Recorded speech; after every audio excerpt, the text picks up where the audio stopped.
नमस्कार, मैं हूं कनुप्रिया सत्तन और आप देख रहे हैं खबर 100 न्यूज। आइए नजर डालते हैं आज की कुछ खास खबरों पर, लेकिन उससे पहले रुक करेंगे आज की हेडलाइंस की ओर। हेयर आर्टिस्ट जावेद हबीब पर रामेश्वर शर्मा की दो टूक। विधायक शर्मा बोले, थूकने वालों का करो बहिष्कार, जो तुम पर थूके तुम उन पर थूको। देवास में जावेद हबीब के खिलाफ एकजुट हुआ सेन समाज। कोतवाली थाने सहित तहसीलदारों को सौंपा ज्ञापन। हबीब के सेंटरों को बंद करने की रखी मांग।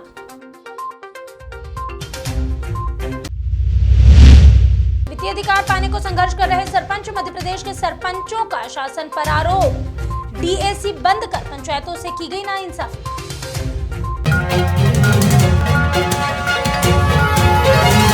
हाल ही में जावेद हबीब का एक वीडियो वायरल हुआ है, जिसमें वो ट्रेनिंग के दौरान एक महिला पर थूकते नजर आ रहे हैं। अब इस पूरे मामले ने तूल पकड़ लिया है। इस मामले में बीजेपी के नेता रामेश्वर शर्मा का एक कड़क बयान सामने आया है। रामेश्वर शर्मा ने कहा कि जो तुम पर थूके तुम उन पर थूको। शर्मा ने आगे कहा कि थूकने वालों का बहिष्कार करो, इतना बहिष्कार करो कि उनकी दुकान की सीढ़ियां तक मत चढ़ो। जावेद हबीब के मामले में न सिर्फ नेताओं के बयान सामने आ रहे हैं, बल्कि इस मामले में आम जन के विरोध स्वर भी अब तेज होने लगे हैं। सेन समाज ने भी इस मामले को लेकर गुस्सा जाहिर किया है। इसी के चलते शनिवार को सेन युवा संगठन देवास ने एक ज्ञापन शहर कोतवाली थाने और तहसीलदार को सौंपा और जावेद हबीब पर कार्यवाही करने की मांग की। इस दौरान पूर्व पार्षद मनीष सेन ने कहा कि जावेद हबीब की हरकत से सेन समाज की भावनाएं आहत हुई है।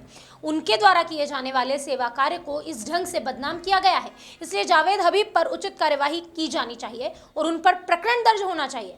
इस दौरान समाज ने जावेद हबीब के सेंटर्स को बंद करने की भी मांग की। इस अवसर पर बड़ी संख्या में समाजजन उपस्थित रहे। एक वीडियो वायरल हुआ जिसके अंदर जावेद हबीब नाम का एक व्यक्ति थूक कर कटिंग बना रहा था।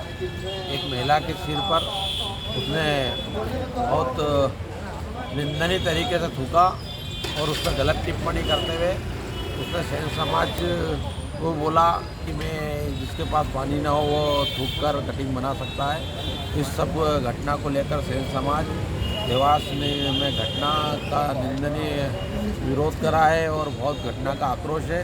उसी के लेकर यहाँ सिटी कोतवाली पर आए हैं और उस पर प्रकरण दर्ज कराने के लिए हमने सेन युवा संगठन द्वारा मांग की। प्रदेश में त्रिस्तरीय पंचायत चुनाव निरस्त होने के बाद पंचायत और ग्रामीण विकास विभाग ने पंचायतों में कार्य के संचालन के लिए प्रधान प्रशासकीय समिति की व्यवस्था लागू कर दी।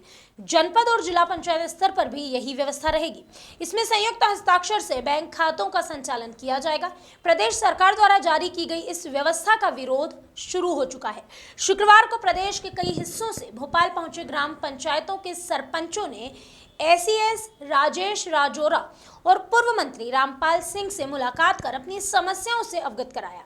सरपंच एकता कल्याण संघ के प्रवक्ता राधेश्याम राजपूत ने कहा कि निर्वाचन आयोग के साथ मध्य प्रदेश शासन ने जिस तरह से चुनाव प्रक्रिया शुरू की और वापस ले ली, उसे प्रदेश भर के सरपंचों के साथ बहुत बड़ा छलावा हुआ। उन्होंने कहा कि प्रदेश भर की 23,000 पंचायतों में विकास कार्य हो रहे थे, जिसकी मॉनिटरिंग सरकार खुद कर रही है, मगर अध्यादेश से वित्तीय अधिकार छिन गए। उन्होंने आगे कहा कि अचानक सरकार ने डीएसी को बंद कर दिया, जिससे कामकाज पूरी तरह ठप हो गया।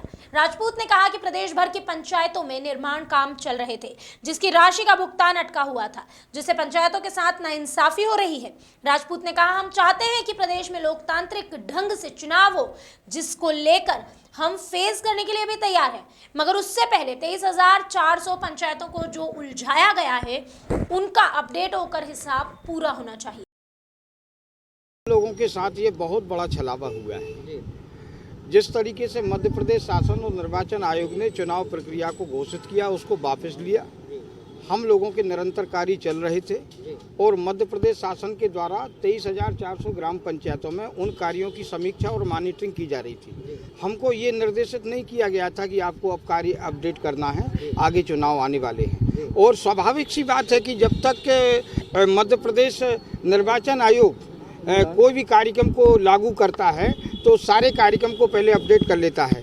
4 दिसंबर को ये अधिसूचना जारी हुई और 14 दिसंबर को आरक्षण जिला पंचायत अध्यक्ष के आरक्षण की 1 दिसंबर को घोषणा हुई। स्वाभाविक है, ये जानकारी मध्य प्रदेश में सभी पंचायतों में थी। और 4 दिसंबर के पहले तक मध्य प्रदेश शासन मॉनिटरिंग करता रहा, हमको मोटिवेट करता रहा।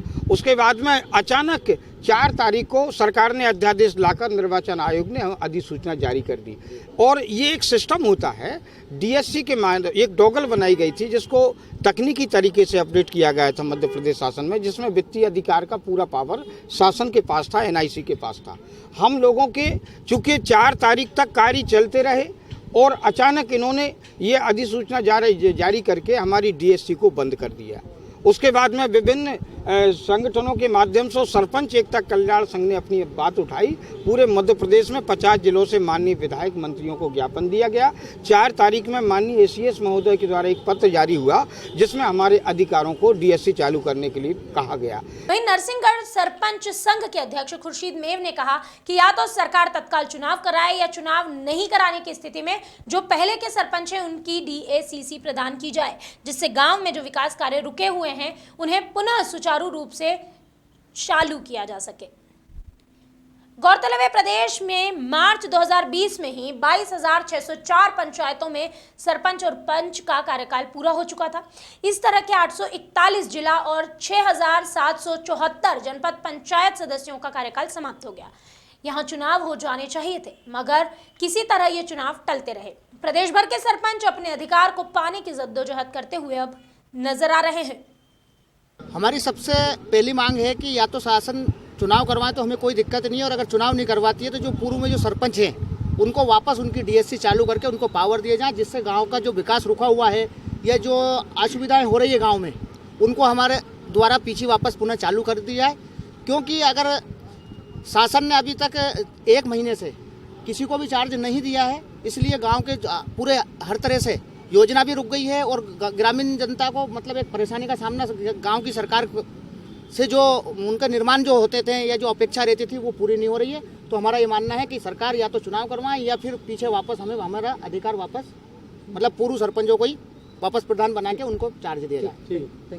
देश प्रदेश में कोरोना संक्रमण के बढ़ते मामलों को देखते हुए अब स्थानीय प्रशासन भी अलर्ट मोड पर आ गया है। कोविड टेस्ट युद्ध स्तर पर जारी है। अनूपपुर जिला कलेक्टर सोनिया मीणा ने शहरी और ग्रामीण क्षेत्रों में लगने वाली साप्ताहिक बाजार पर पूरी तरह रोक लगा दी। इस क्रम में 9 जनवरी 2022 को अनूपपुर जिले के जनपद पंचायत पुष्पराजगढ़ के सीईओ राजेंद्र त्रिपाठी के नेतृत्व में सचिव संघ ने जनपद मुख्यालय के सामने से जन जागरूकता रैली निकाली।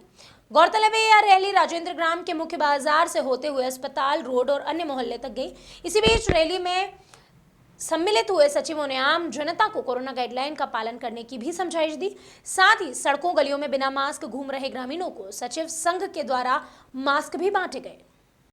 आज जिला प्रशासन के निर्देश पर जो कोरोना के फिर से प्रकरण आने प्रारंभ हो गए और लोगों में जो अवेयरनेस बढ़ाने के लिए पहले क्या था कि लोग विधिवत मास्क का उपयोग करते थे, सैनिटाइज करते थे, हाथ धोते थे, पर धीरे धीरे लोगों को ऐसा लगा कि अब कोरोना का संक्रमण एकदम समाप्त हो गया है, तो वो उनके व्यवहार से लगभग हट सा गया था। जी। परंतु आप सभी देख रहे हैं कि प्रतिदिन कोरोना की संक्रमण की संख्या में वृद्धि होती जा रही है। इसलिए लोगों को अवेयर करने के लिए, उन्हें जागरूक करने के लिए आज जिला प्रशासन के निर्देशन पर एक कोरोना जागरूकता रैली निकाला गया। लोगों को मास्क का वितरण किया गया और लोगों को मास्क लगाकर ही घर से बाहर निकलने के लिए प्रेरित किया गया, हाथ धोने के लिए, सैनिटाइज़र का उपयोग करने के लिए, और जब तक आवश्यक न हो घर से बाहर न निकलने के लिए प्रेरित किया गया। उसी के लिए आज ये जागरूकता रैली आयोजित की गई। मध्य प्रदेश में बदले मौसम के मिजाज के बाद राजधानी सहित प्रदेश के कई हिस्सों में बीती रात जोरदार बारिश हुई। मावठे से किसानों पर अब संकट के बादल मंडराने लगे। कांग्रेस के वरिष्ठ नेता और पूर्व मंत्री सज्जन सिंह वर्मा ने सरकार से जल्द राहत राशि की मांग कर डाली। वर्मा ने कहा कि प्रदेश में ओलावृष्टि हुई है, लेकिन प्रदेश के मुख्यमंत्री, जो प्रदेश का मुखिया है, जो सूबे का सरगना है, वो तेलंगाना में जाकर बैठा है। उन्होंने कहा कि ऐसे में सीएम को खेतों में होना चाहिए, खेतों का आकलन करना चाहिए, किसानों से मिलना चाहिए। लेकिन वर्मा ने इसके आगे कहा कि प्रदेश का किसान तो पूरी तरह टूट चुका है, उसे उसकी फसल का उचित मुआवजा नहीं दिया जा रहा, उसे उसकी फसल का उचित मूल्य नहीं दिया जा रहा। तो वहीं पीएम की सुरक्षा में हुई चूक को लेकर भी वो हमलावर नजर आए। सज्जन सिंह वर्मा ने कहा कि पूरे विश्व में इस पूरे मामले से किरकिरी हुई है, वो भी हमारे देश की। उन्होंने कहा कि राजनीतिक परिदृश्य पर भारत को कमजोर आंका गया है। भारतीय जनता पार्टी का ये पाखंड हमारे देश को भारी पड़ेगा। देखिए, यहाँ का किसान झंझावत से जूझ रहा है, ओलावृष्टि का शिकार हो गया है और प्रदेश का मुखिया शिवराज चौहान तेलंगाना में जाके बैठा है। जिस प्रदेश को आत्मनिर्भर बनाने की आप बात करते हो, वो प्रदेश जर्जर स्थिति में है। 3 लाख करोड़ के कर्जे में डूबा हुआ एक प्रदेश, जहाँ के हर नागरिक पे लगभग 45,000 का कर्जा चढ़ा दिया है। वो मध्य प्रदेश आत्मनिर्भर कैसे बन सकता है? वहाँ का किसान कैसे आत्मनिर्भर बन सकता है? एक भगोड़ा मुख्यमंत्री बोलूँगा, कभी उत्तर प्रदेश भाग जाएगा, कभी तेलंगाना भाग जाएगा। अरे अपने प्रदेश को तो संभाल, फिर दूसरे प्रदेश में नेतागिरी करना भाई। अभी के लिए बस इतना ही। बाकी खबरों का सिलसिला लगातार रहेगा जारी। आप जुड़े रहिए खबर 100 न्यूज़ के साथ, जनता की बुलंद आवाज़।